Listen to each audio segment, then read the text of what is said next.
नमस्कार, मैं हूं पंकज झा और एक बार फिर हाजिर हूं ऑफ कैमरा के साथ, जिसमें हम बात करते हैं गॉसिप वाली कुछ दिलचस्प खबरें जिनके बारे में आमतौर पे लोग जानते नहीं हैं। बंद कमरों में या कहीं होटल रेस्टोरेंट कहीं बैठकों में वो सारी बातें जो होती हैं अंदर की, वो हम आपसे शेयर करते हैं।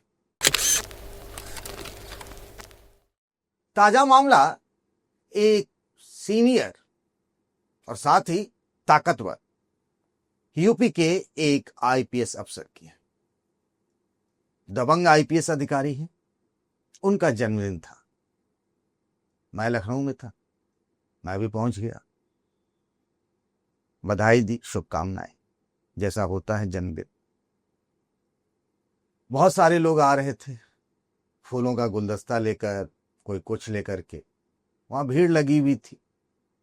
कुछ कुछ माहौल उत्सव जैसा था। थोड़ी देर बाद कुछ भीड़ छट भी गई। उसके बाद एक और दमदार आईपीएस अधिकारी की उसी कमरे में एंट्री होती है। फूलों का गुलदस्ता लेकर वो भी आए थे। बड़े प्यारे प्यारे फूल थे। उन्होंने फूलों का गुलदस्ता दिया, हैप्पी बर्थडे कहा, साथ में फोटो भी खिंचवाई गई। लेकिन उसके बाद जो हुआ ना, वो हैप्पी हैप्पी नहीं रहा, वो सॉरी वाला हो गया। वो हुआ यूं, बुके जब दिया गया उसके बाद वो सामने बैठे हैं उन सीनियर ताकतवर आईपीएस अधिकारी के सामने। बातचीत हुई, कैसे आना हुआ। चूंकि वो लखनऊ में पोस्टेड नहीं है, वो कहीं और उनकी तैनाती है, तो पूछा यहाँ कैसे आना हुआ। तो बोले बस सर, आपको हैप्पी बर्थडे करने के लिए मैं आ गया था यहाँ। बोला अच्छा, इससे पहले तो कभी नहीं आए। बोला हाँ सर, पता चला कि आपका बर्थडे है तो मैं कल ही अचानक फैसला किया और फिर मैं सर यहाँ चला आया। और एक अस्पताल में किसी को देखने भी जाना था तो वो भी हो गया, और आपके पास सर चला आया सर। तो मैं कहा वाह, चलो कॉफ़ी पियोगे, चाय पियोगे। चाय पे बात, चाय पे चर्चा शुरू हुई। बोला कि एक बात बताओ, तुम कह रहे थे अस्पताल में भी देखने गए, मुझसे मिलने आए, तो फलाने जगह भी तो तुम गए थे। दरअसल वो उन महोदय जिनका हैप्पी बर्थडे था, उनसे मिलने से पहले एक और सीनियर आईपीएस अधिकारी के यहाँ वो चले गए थे, और जिसकी खबर जिनके सामने वो बैठे थे उन तक पहुंच गई थी। और दोनों के बीच मामला थोड़ा 36 वाला है। कोई जरूरी नहीं कि जितने भी आईपीएस अधिकारी हों वो आपस में दोस्ती हो। मन ना मिलना कोई नई बात तो है नहीं। कई बार होता है, हम आप काम करते हैं, सामने वाले से मन नहीं मिलता है, लेकिन टीम वर्क होता है, सब साथ में काम करते हैं। अब उनको ये बात अखर गई कि सामने वाला कैसे सीधे सीधे झूठ बोल रहा है। कह रहा है कि हम आपको हैप्पी बर्थडे करने के लिए आए थे और वो कहीं और भी गए थे। अब जैसे ही उन्होंने कहा कि तुम तो वहां भी गए थे, और ये भी बताया कि कितने बजे गए थे, सामने वाले जिन्होंने हैप्पी बर्थडे विश करने के लिए आए थे आईपीएस अधिकारी, उनका चेहरा देखते ही बनता था। देखते ही देखते ऐसा लगा जैसे ना उन पर दुनिया भर का बोझ आ गया है। एकदम उनका बल्ब भी फ्यूज हो चुका था। फिर उन्होंने एक सलाह दी बिन मांगे, जिनको वो हैप्पी बर्थडे करने के लिए आए थे, कि देखो आज तो ये कर दिया, आगे से ये अपनी आदत सुधार लो। सामने चाय आई, लेकिन चाय की घूंट भी उन्हें इतना कड़वा रहा होगा कि आप अंदाजा कर सकते हैं। आप भी दिमाग लगाइए, मैं किन दो आईपीएस अधिकारियों की बात कर रहा हूं। समझ में आ जाए तो बताइएगा। कुछ लोग जो ये शो देख रहे हैं वो कई तरह के कमेंट कर रहे हैं। एक कमेंट बड़ा कॉमन है कि भाई ये कौन सी जर्नलिज्म है, आप नाम तो बता दीजिए। भाई यही तो असली मजा है कि आप सोचिए, विचारिए, थोड़ा सा आप विजुलाइज करिए। वो गए होंगे, फूलों का गुलदस्ता दिया होगा, हैप्पी बर्थडे कहा होगा, सामने वाले ने कहा कि भाई मुझे तुम हैप्पी बर्थडे थोड़े करने आए थे, तुम तो फलाने वाले अधिकारी से मिलने आए थे। फिर उनके चेहरे की रंगत क्या होगी, तो जरा सा सोचिए। थोड़ा सा ये भी एक तरीके की बात है कि इसमें मजे लीजिए, इस पे मत जाइए कि कौन होगा। कुछ लोग ये भी शिकायत कर रहे हैं कि भाई गरीबी, बेरोजगारी, महंगाई, इन पर हम बात नहीं करते हैं, ये कौन सी जर्नलिज्म कर रहे हैं। अरे भैया, उस पर भी बात करते हैं। 25 सालों से फील्ड में हमने रिपोर्टिंग की है और ये सब कुछ कर चुका हूं।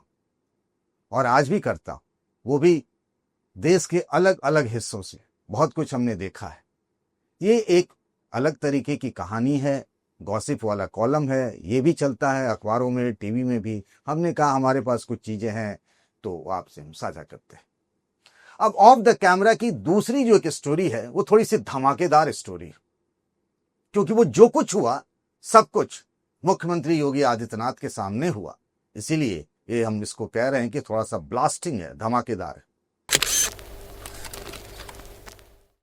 लखनऊ में 5 कालिदास मार्ग का बंगला, ये यूपी के मुख्यमंत्री का पता है।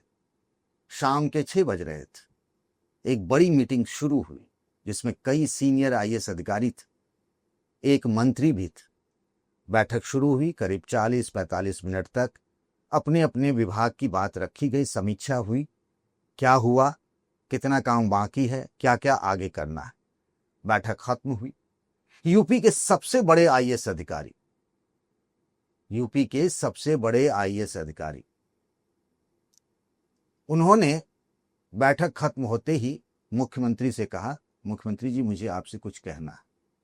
मुख्यमंत्री ने कहा बताइए। यहीं से योगी आदित्यनाथ जो हैं वो मतलब उनको ये पसंद नहीं है कि कोई उनके कान में जाकर के कानाफूसी करे, करीब जाके उन्हें कुछ बताए। जो भी कहो भैया सामने कहो, इसमें क्या, सब सुनेंगे, सब जानेंगे। तो विकट स्थिति हो गई, क्योंकि सीएम ने कह दिया सबसे ताकतवर अधिकारी को, आईएएस अधिकारी को, कि भाई यहीं सामने कहिए। तो उन्होंने कहा कि मंत्री जी के यहाँ फाइल सारी अटक जा रही है, पेंडिंग हो जा रही, काम ही नहीं आगे बढ़ता है, तो फिर आगे कैसे काम होगा। अब मंत्री जी भी हैरान, ये क्या हो गया, मुख्यमंत्री के सामने ही उनकी बुराई होगी। उन्होंने कुछ प्रोजेक्ट का जिक्र किया सबसे ताकतवर आईएएस अधिकारी ने, कि इस पर कितनी बार कहा गया, फोन किया गया, लेकिन उधर से कुछ बात ही नहीं हो रही है। जब ऐसा लगा मंत्री जी को कि वो घिरने लगे हैं, तो वो भी तपाक से बोले कि आपके यहाँ भी से तो फलाने फलाने फलाने 3 नामों का जिक्र किया उन्होंने, कि ये जब भी फोन करते हैं प्लॉट के लिए फोन आता है, अब इसमें कौन से काम होगा। अब यूपी के सबसे ताकतवर आईएएस अधिकारी भी हैरान कि इन्होंने तो सबके नाम तक बता दिए मुख्यमंत्री जी के सामने। दूसरे जो सीनियर आईएएस अधिकारी थे वो देख रहे थे, भाई हो क्या रहा है ये। सीएम भी हैरान थे।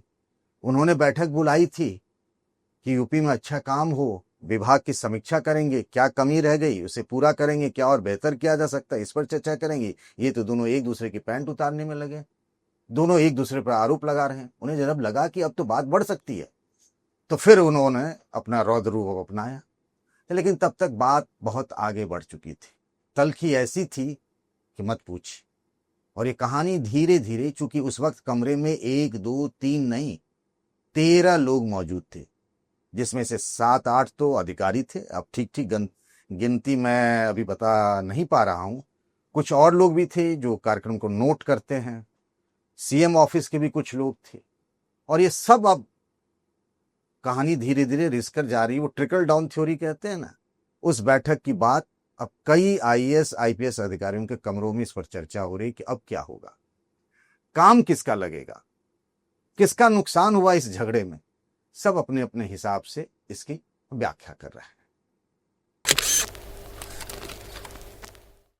अब बात एक और आईपीएस अधिकारी की। ये सीनियर आईपीएस अधिकारी हैं, आईजी रैंक से ऊपर वाले हैं।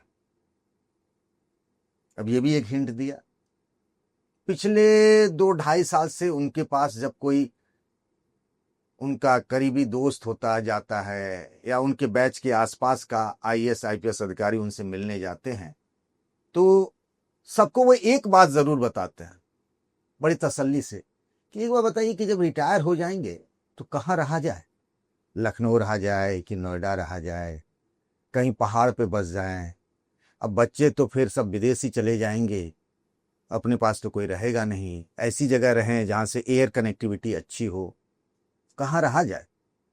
सब लोग पूछते हैं, मैं लखनऊ भी अच्छा शहर है, नोएडा भी है, बाल बच्चे तो अब आपके पढ़ लिए बड़े हो गए, कहीं भी आप रह सकते हैं, पैसा भी तो बहुत खर्च होगा, कहाँ रहा जाए, कहाँ घर लिया जाए।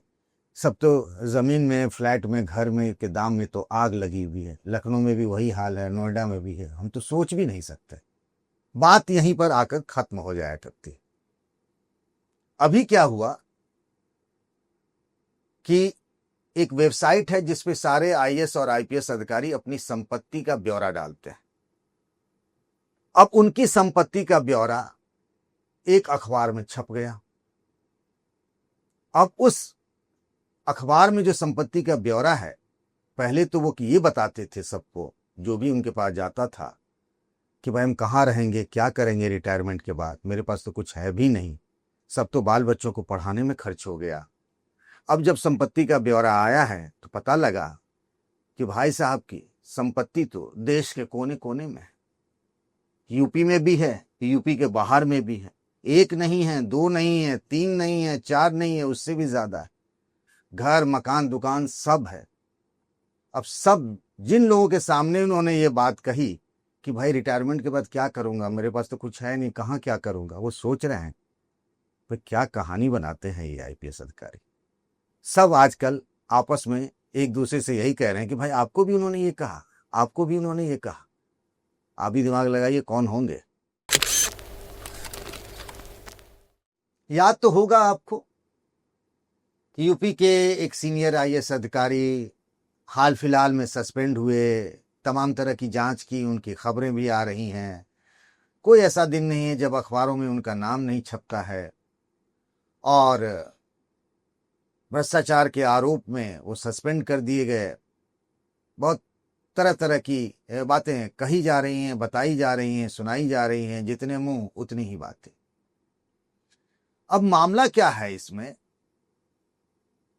कि जिस कंपनी को लेकर के ये हुआ कि उस कंपनी के खिलाफ उन्होंने काम कर दिया, और फिर उस कंपनी के मालिक ने, जो एक बड़े कारोबारी हैं, यूपी के नहीं हैं, यूपी से बाहर के हैं, और ये बताया जाता है कि उनकी दिल्ली से लेकर नागपुर में संघ के हेडक्वार्टर तक उनकी पहुंच है।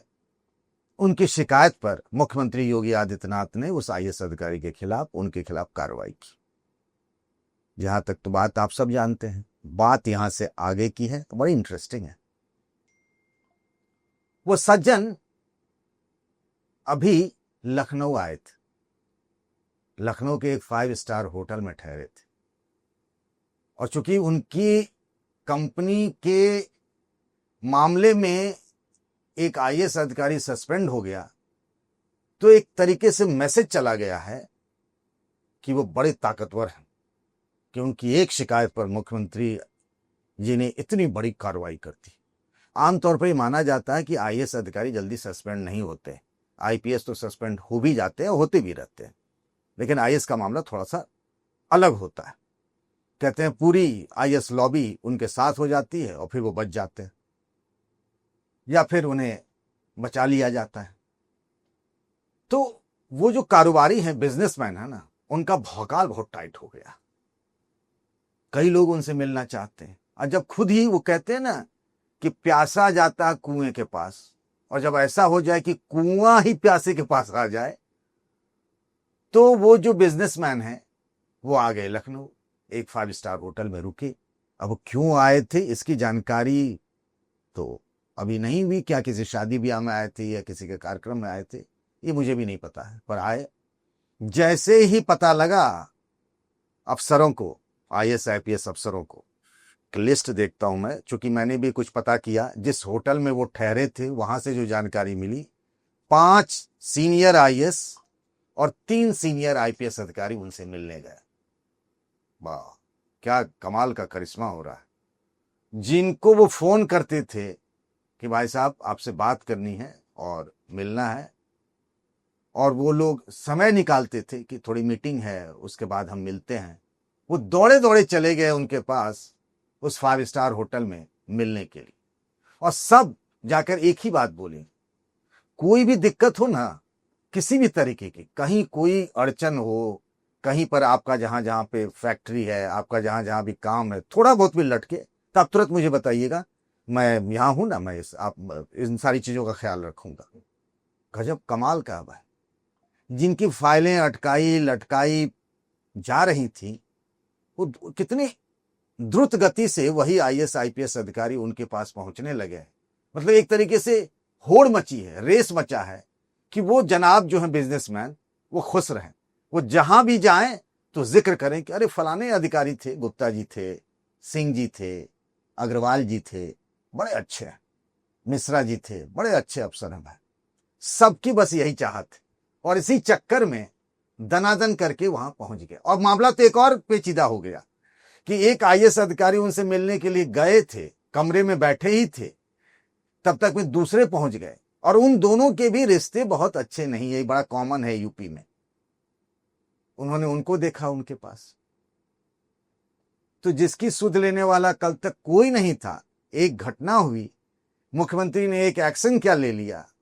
अब हर अधिकारी जो है बड़ा, जो उनके बारे में जानता है, उनको पहचानता है, वो एकदम फास्ट हो चला कि भाई साहब जो हैं वो यूपी के बाहर वाले जो बिजनेसमैन हैं उनको किस तरह की कोई दिक्कत नहीं। ये होता है चमत्कार, आपदा में अवसर। अब चलिए एक और कहानी है। ये कहानी थोड़ी पॉलिटिक्स की है, ब्यूरोक्रेसी की कहानी बहुत हो गई। ये पॉलिटिक्स की एक कहानी है। यूपी के बीजेपी के एक ताकतवर मंत्री जी हैं और मंत्री जी जो हैं वो दिल्ली भी खूब जाते हैं और केंद्रीय नेतृत्व जो है दिल्ली में, जो बीजेपी के एक बड़े नेता हैं, उनसे उनके बड़े करीबी संबंध है और ये बात सब लोग जानते हैं।